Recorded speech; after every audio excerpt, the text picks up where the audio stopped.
What's up, dudes and dudes here? Now, my name's Scyushi and we're back to more. And today we're going to be taking a moment to highlight one specific mod. This is the mod that everyone's been asking me about lately, the Boss Radar by Chronicle. So a lot of you are coming from console and porting over to PC, but we've also had a lot of players coming back to Trove now that we're on the new servers.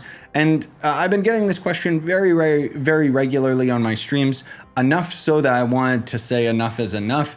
Here's a video that highlights this mod specifically. So there's a couple versions of Chronicle's Boss Radar. I'm using the definitive version. And what this is going to end up essentially doing is pointing you to dungeon bosses. So the blue ones are going to end up being cursed skulls. And with certain classes like the Shadow Hunter, you can actually shoot through walls.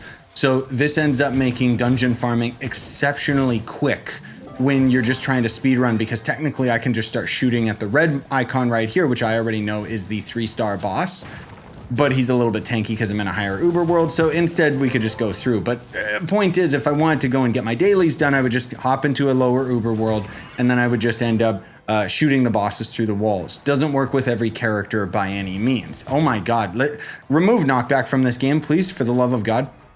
So the red is going to end up being just a straight up boss. And if we end up killing this guy, you can see that the mod also points towards dungeon chests, which is very helpful for if you're trying to kill the boss, get the dungeon chest, get out. Another thing too is if you end up activating a cursed skull, you'll notice that it turns to a light blue. That's how you know it's been active, but of course you have to be close enough to it. Now, as far as range is concerned, I'd say around like 40 to 35 blocks is good enough that you'll end up still getting the chest loot. So you can see I still ended up getting the gear crafter vaults and so on and so forth. So just keeping that in mind, the range at which you're doing all of this actually does kind of matter. Another thing to point out, because I actually had somebody else the other day was saying, how come the mod isn't working for me? I can see chests, but I can't see enemies. And then when I further investigated into their query, it turns out they were in lower Uber worlds, because lower Uber worlds aren't going to end up having the same effect with the boss radar, because the bosses of dungeons in lower Uber worlds are actually just reskinned normal enemies.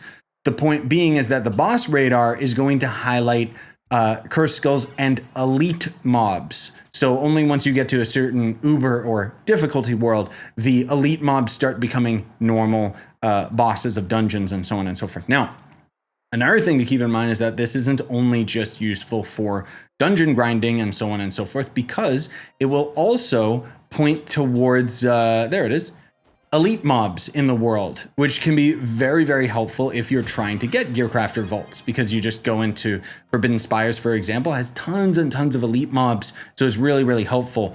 But the main reason that I would say this was helpful was because when Chronicle originally made it, Geo Topside was like the big new thing that everyone was farming. And it was really helpful for those 5-star dungeons, those pesky 5-star dungeons where you just don't know where the objective is. You know which one I'm talking about, the one that's underground, right? But suffice to say, that's all we really need to say here. Anything more than this would just be me dragging the video on.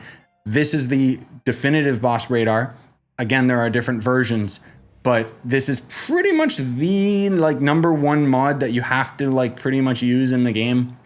Not only just because of the utility of it, but it's also very useful in learning where bosses spawn. So I have the advantage of being played this game for many years. I used to just be able to eyeball where an average spot would be for a boss in a dungeon. But now with the boss radar, that's no problem. And we can just, you know, go, and maybe just ignore cursed skulls if you're just trying to speed farm, because then otherwise you gotta stand in it. But anyways, smash like, sub for more, buy the merch you want to support the channel.